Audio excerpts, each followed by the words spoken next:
আসসালামু আলাইকুম viewers, welcome to my channel সুবর্ণাসওয়ার্ল্ড। আশা করি সবাই ভালো আছেন। আজকে যে রেসিপিটা আপনাদের সাথে শেয়ার করতে যাচ্ছি অসম্ভব সুন্দর একটি রেসিপি, গরুর মাংস ভাজা অথবা ভুনাও বলতে পারেন। তো এইভাবে করে ভুনা করলে খেতে অসম্ভব মজা লাগে। তো প্রথমে আমি মাংসটা ভাজি করার জন্য মাংসটা সিদ্ধ করে নিব, সেজন্য একটি প্রেসার কুকার নিয়েছি। আর প্রেসার কুকারের ভিতরে সবগুলো মাংস আমি দিয়ে দিলাম। এখানে 1 কেজি পরিমাণ মাংস রয়েছে। তো এখন মাংসটা সিদ্ধ করার জন্য এর ভিতরে সামান্য পরিমাণ মানে 2 চামচের মতো আদা রসুন বাটা, আর 1 চামচ হলুদের গুঁড়ো, আর মরিচের গুঁড়ো 1 চামচ, আর একটু স্বাদ মতো লবণ দিয়ে নিলাম। আর একটু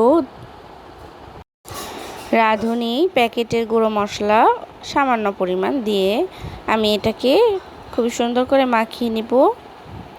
আর কিছুই দিব না, শুধু জাস্ট এতটুকু মশলা দিয়ে আমি মাখিয়ে প্রেসার কুকারে উঠিয়ে দেব।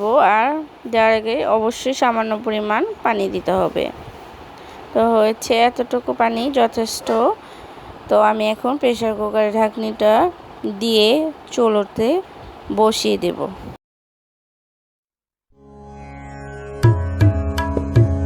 দেখুন চুলার উপরে বসিয়ে দিয়েছি। এটা যখন 12-13টা সিটি হবে তো ভাববো যে তখন মাংসটা সিদ্ধ হয়ে গিয়েছে।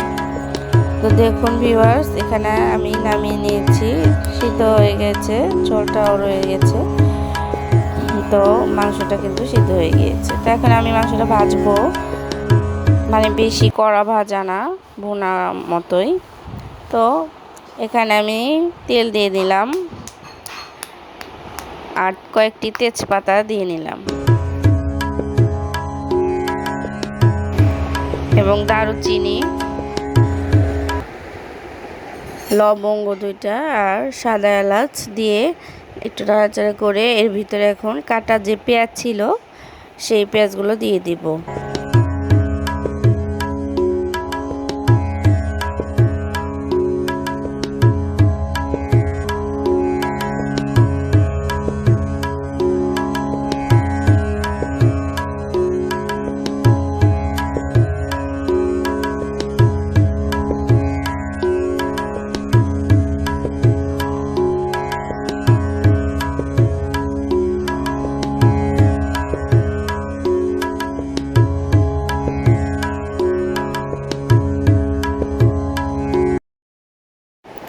পেঁয়াজগুলো হালকা ভেজে নিয়ে এর ভিতরে এই মশলাগুলো আমি দিব।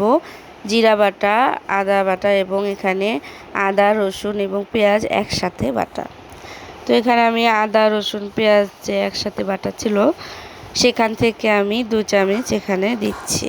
যেহেতু আমি আগে মশলা দিয়ে মাংস সিদ্ধ করে নিয়েছিলাম সেখানে, সেজন্য অল্প পরিমাণেই মশলা লাগবে। আর এখানে জিরে বাটা শিলপাটায় বেটে রেখেছিলাম, সেটা 1 চামচ দিয়ে দিলাম। তো এখন একটু নাড়াচাড়া করে নিব।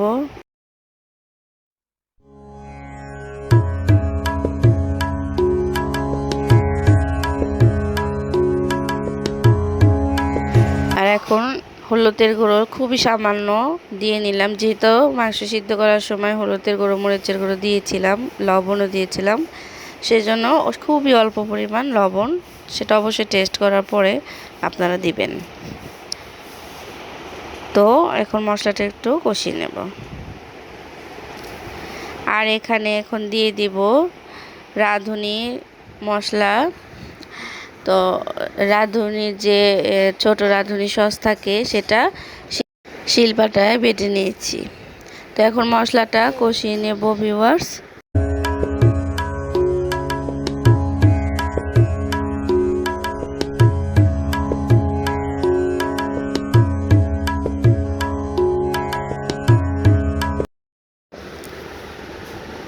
এখন এর ভিতরে যে আগে থেকে মাংস সিদ্ধ করে রেখেছিলাম গরুর মাংস, সেটা দিয়ে দিচ্ছি ভিউয়ার্স। একে একে সবগুলো মাংস আমি দিয়ে নিব। ঝোলটা নিচে রেখে সবগুলো মাংস আমি উঠিয়ে দিয়ে দিচ্ছি ভিউয়ার্স।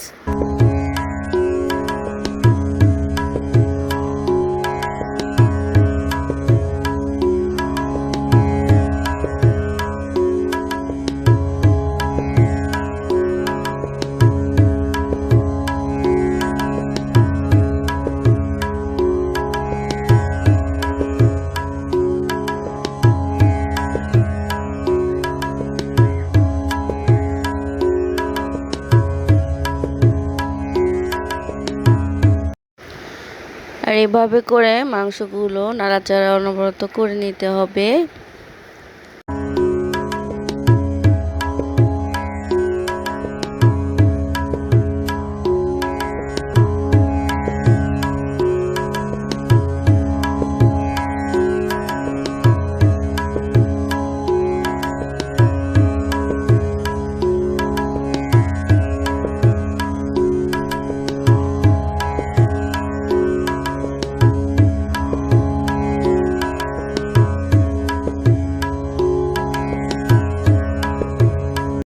আর যখন নাড়তে নাড়তে নিচে লেগে আসবে তখন আমরা যে সিদ্ধ করার সময় যে পানিটা রয়ে গিয়েছে সিদ্ধ করার যে ঝোলটা সেটা অল্প অল্প করে মিক্সড করব আর নাড়াচাড়া করব।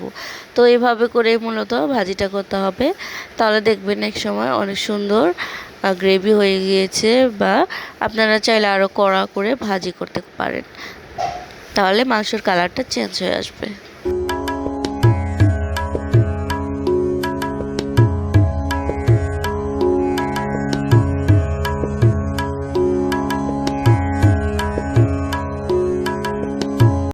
মাঝে মধ্যে এভাবে করে ঝোলগুলো দিয়ে দিয়ে নাড়াচাড়া করতে হবে।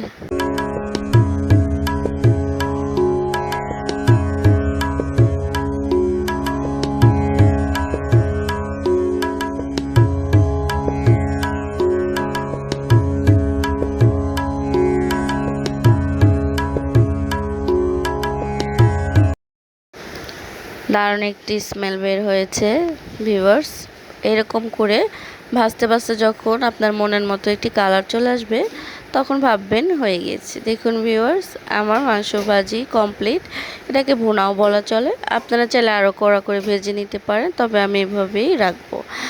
তো এই রান্নাটি যদি আপনাদের ভালো লাগে তবে আমার চ্যানেলটি অবশ্যই সাবস্ক্রাইব করে নেবেন, ডেসক্রিপশনে লিঙ্ক দেওয়া থাকবে অবশ্যই। আর যারা চ্যানেলটি সাবস্ক্রাইব করেছেন তাদেরকে অসংখ্য ধন্যবাদ আমার পাশে থাকার জন্য। আর লাইক কমেন্ট করে পাশে থাকবেন ভিউয়ার্স অবশ্যই, আর কমেন্ট করে জানিয়ে দেবেন রান্নাটা কেমন লাগলো। তো অবশ্যই কিন্তু জানাতে ভুলবেন না, আর অবশ্যই শেয়ার করবেন, লাইক কমেন্ট করে পাশে থাকবেন। আর নতুন যারা দর্শক রয়েছেন তাদেরকে অসংখ্য ধন্যবাদ দেখার জন্য।